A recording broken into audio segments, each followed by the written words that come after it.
Christians who don't truly learn who Jesus is end up being walked all over and abused.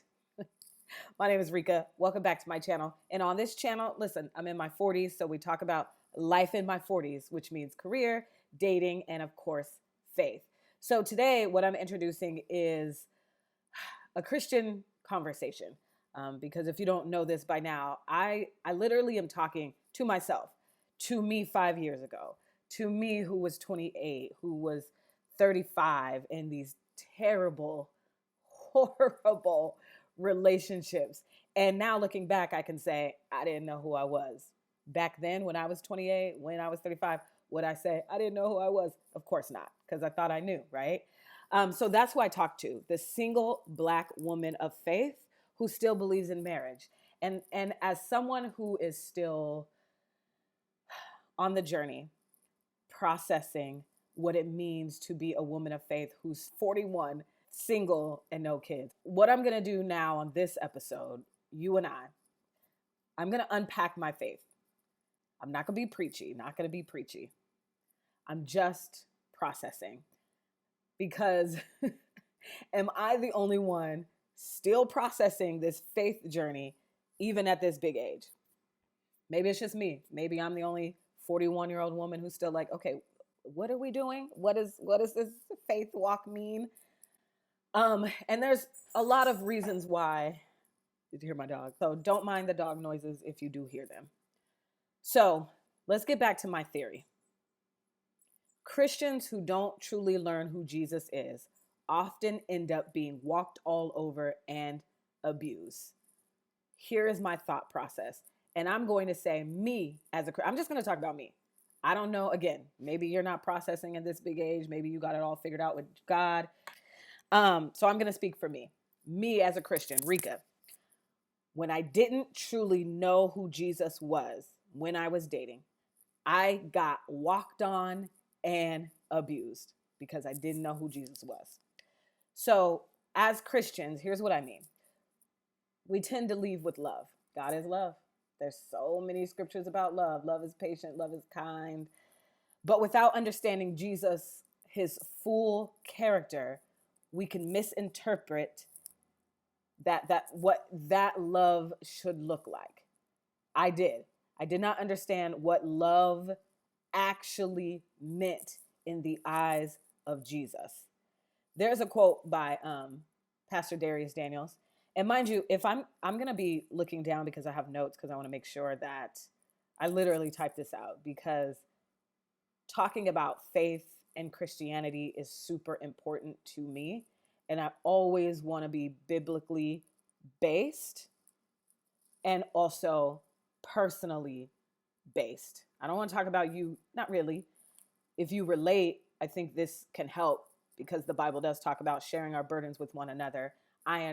Iron sharpens iron. So I believe that this can help. And this is why I do it, not only to process, but to find my community, to find the women, again, single Black women of faith who are like, what's happening? What's happening? I don't know. Okay, I know I believe, but what's happening? So if you see me looking down, this is because I'm looking at my notes. Okay.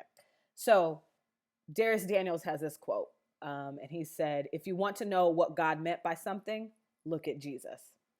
And that quote revolutionized my understanding of Christian love and boundaries. So I got out of my last real relationship when I was 35. I think I was 35. I didn't know how to process what I went through, or how to like contextualize it, understand it, put it in words, what I went through, that I was abused. I knew that, but I didn't really know why. And that's the journey that I've been on for the past 5, 6, 7 years. It's like, okay, why? And I have a better understanding of why. And then it's like, okay, now I'm not going to do that again. So I'm further along in my journey than someone who maybe just got out of an abusive relationship. And when I say abusive, for me, it was emotionally abusive. Things I didn't know. I didn't know that there was emotional abuse. I didn't know that. I didn't even know what that looked like, right? I just knew if he hit me, I walked. But anyway, so I am further in my journey. And so again, this is me not being preachy, but processing what I went through in hopes that it'll land and help somebody else along the journey. As Maya Angelou says, when you learn, you teach. And I feel like I'm going on and on. So I'm just going to get through my theory. Okay. So after that quote, if you want to know what God meant by something, look at Jesus by Pastor Darius Daniels. I had no idea that love meant having boundaries, that it meant speaking up for yourself and telling the truth. Instead, because I'm a Christian, I thought love meant staying silent and sacrificing yourself for the well-being of others, especially those you claim to love. So how did this show up in my life? It manifested in a lot of ways, but I'll give you two. So it manifested in countless ways of self-sacrifice. So I thought, well, I like him and he likes me, so I'll just change who I am to make sure this works because I'm supposed to be married and having kids. That is what a good Christian woman does. And I'm supposed to be submissive. So in a way, it was kind of like manipulation. That was at my own detriment because I was changing who I was, hoping that he would stop accusing me of like things that I never did. And I don't want to go into that. But I was always accused of like being too flirty and just things that I never did. So I was constantly trying to shape shift and become who I thought that he wanted me to be. And Darius Daniels also said this: the person that is for you, you will never have to change for, right? And there is a difference between like compromise because you want the relationship to work and you do truly love that person, right? Like maybe I won't leave my hair when I'm in the shower, and we're talking about my hair in a minute because you see I'm not in braids, so compromise, okay, it's like outdoing each other with love. I know that my husband gets sick of me after I wash my hair because I have all my hair that has shedded all on the walls, and he has asked me countless times to not do that. So I finally stopped doing that. That's still not changing me. That's just a compromise. Like, okay, let me just stop doing this because I know it annoys him or whatever. And so blah, blah, blah. But I was literally changing who I was. I stopped being, although I say I'm an introvert, I stopped being as outgoing as I was, especially being a radio personality. I was, working the room. I'm somebody who knows how to work a room. Okay, I can work a room. Okay. And I was this little social butterfly, which is so weird. Something else I need to unpack later, because I'm such an introvert. But anyway, being a social butterfly, I stopped being that because of my boyfriends. Yes, I said boyfriends with an S because this has happened. This was a constant whisper in my life 3 times. Okay. So again, kind of manipulation, right? Because I'm changing who I am, hoping that he will like me, but it was at my detriment. So the men I dated always wanted me to be something different. And so I changed, calling it love, or marriage is hard, or this is what loves look like. This is sacrifice. We could talk about that later when people say marriage is hard. What do you mean by that? So this pattern actually showed up in my career too. So if you've been watching me for a while, you know that I pivoted from a radio personality to career, became a certified project manager, was a project manager. Now I'm a comms manager in title at the job that I have now, but still certified project manager, right? So I literally stayed in a radio position, even though it was 18 years, the last 8 years, I felt a sense of obligation. And so I stayed while all 3 of my co-hosts left me. They quit their jobs for their family. And listen, I was genuinely happy for them. I am still friends with most of them. We're cool. Shout out to them.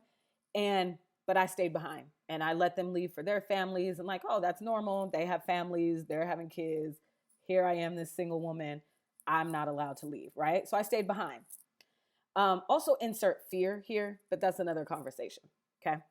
So what I had to learn, what those moments taught me of my co-host leaving, became the thread that I live by now, that I am my family. I am my family. Just because I'm not married and I don't have kids, I am my family. I am the center of my world, and it is okay to walk away from a city, from a man, from a career, from family, Whatever you need to do that you feel God is calling you to do, in a respectful way, I'm allowed to do it. So I did it. Finally. Galatians 6:4 says, each one should test his own work. Then he will have reason to boast in himself alone and not in someone else. So I had to test the spirit. There's scripture about testing the spirit too. I had to test my faith. I say I believe, so I need to leave because I know I ain't supposed to be here. So I left and look where I am now. I once wrote this in my journal. I'm definitely somebody who journals, and it's not a book and a pen or whatever. It's literally my notes app. The notes that I'm reading right now, my notes app. I once wrote this. This was like maybe in 2021. I said, quote, I used to confuse taking care of a man you claim to love as being a good person. And if I didn't, I'd be a bad person.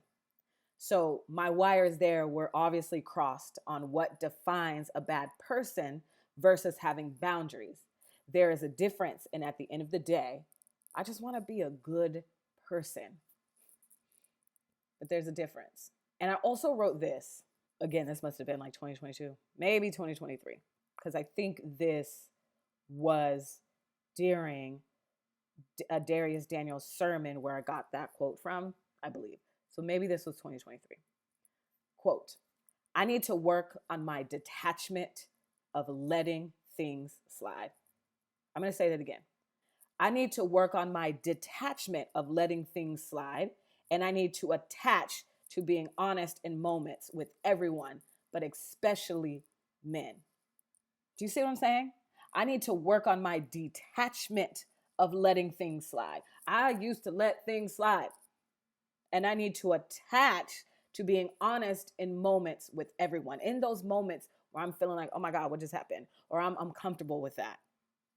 Especially with men. That is called a boundary.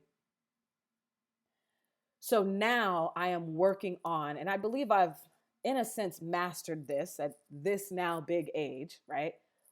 When I was saying things like I need to work on my detachment of letting things go, I was processing what I had been through in those 3 relationships that were the same.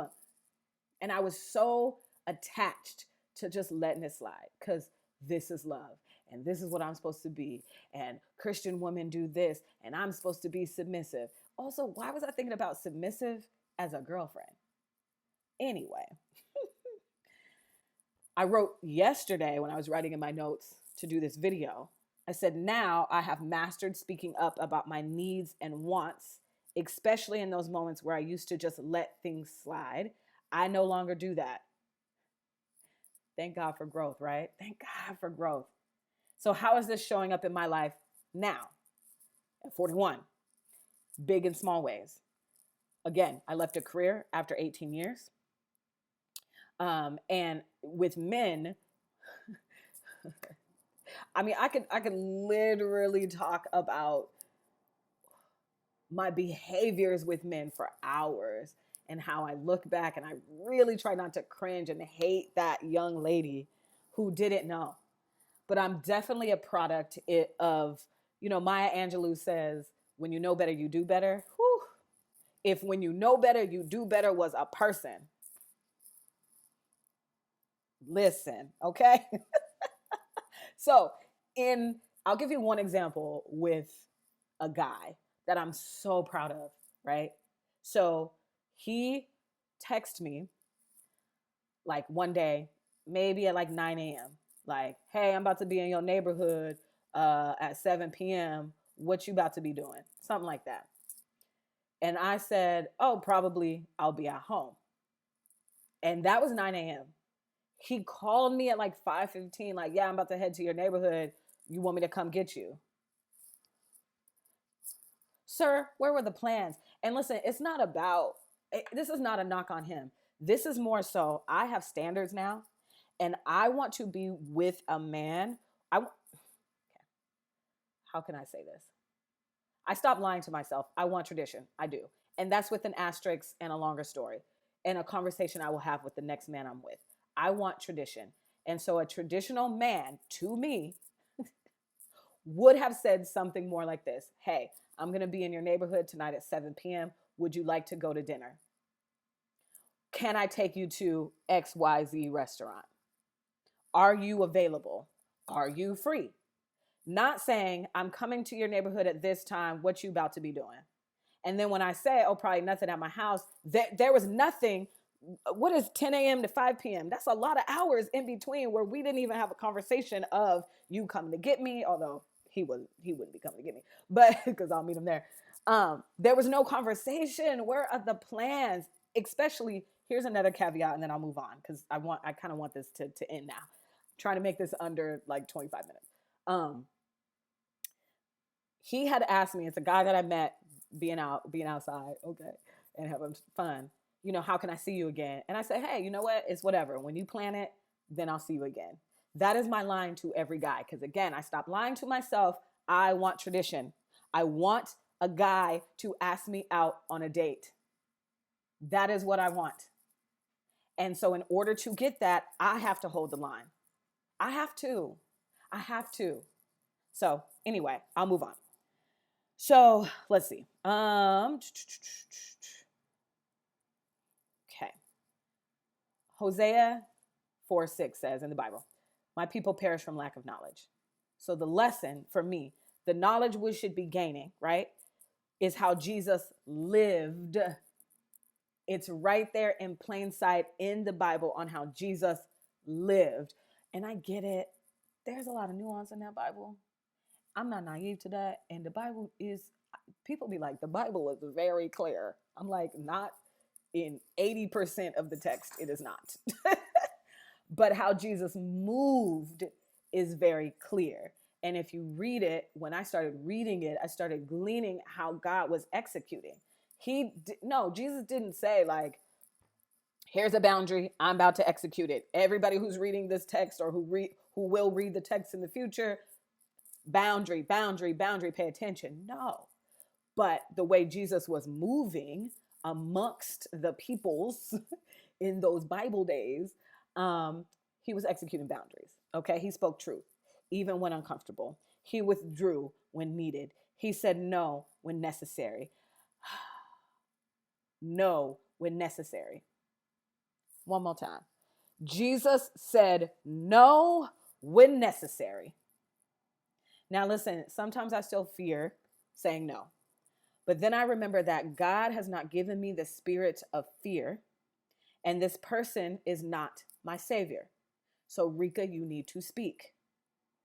This is what I'm working on now in my career with my new boss and my new coworkers, because now I want to be as boundary strong as I am in relationships with men.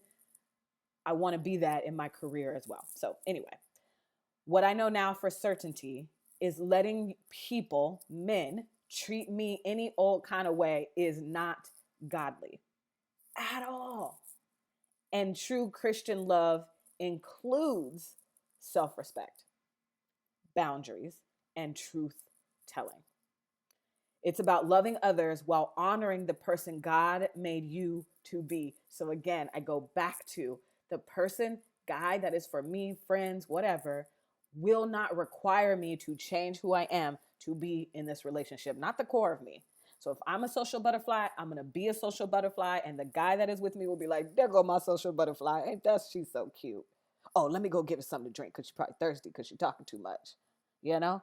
So yeah, that was a lot, but we're going to end this. Girl, understanding Jesus's character changed everything for me. Everything for me. Everything for me. It showed me that standing firm in my boundaries isn't just permitted. It's not like the world is like boundaries, and you should have it as the best way to live or whatever. Sure, the world can say that, and that is true, but it's also biblical. It is also biblical. It's godly. It's how Jesus walked this earth. The end. I'm done. I could, girl, we gonna be on here for 4 hours. We are going to be on here for 4 hours if I keep talking. So I'm just gonna go ahead and shut up. And now I'll ask you this, right? Again, I'm not preaching, I'm just processing. And I am curious if I'm the only one at this big age of 41 still processing her faith journey. Or is that you too? Can you relate? Can you relate to my theory? Christians who don't truly learn who Jesus is often end up being walked all over and abused. Okay. So here's the last thing I'll say that has nothing to do with what we were just talking about. Today, actually, I had planned to show you a whole hair transition, right? Getting out my braids, getting my hair done with the curly expert. But unfortunately, she broke her or hurt her wrist, sprained her wrist, or something like that, which I totally understand. And so I'm having to now push out my hair appointment to later. So I have no footage. I have footage of me taking out the braids a little bit, but I was like, this is like 2 minutes. It's more of a reel than a vlog. So hopefully that'll come. It's gonna be a while. She's because she hasn't even called me back yet. So I probably won't have a hair appointment until February. But you know, the curls, they rocking, but I do need a cut. I got a lot of unevenness going on. I want some more color. But you know, right now we good. We good. It is doing what it needs to do for today, but soon that footage is coming. If you made it this far, you are the real MVP. I'm going to go ahead and go. Don't forget to subscribe, hit the bell so you can be notified when I drop new vlogs. But as you know, you've been watching. I see you watching. I'll be seeing them numbers going up every Sunday at 7 p.m. You and I, we always have a discussion.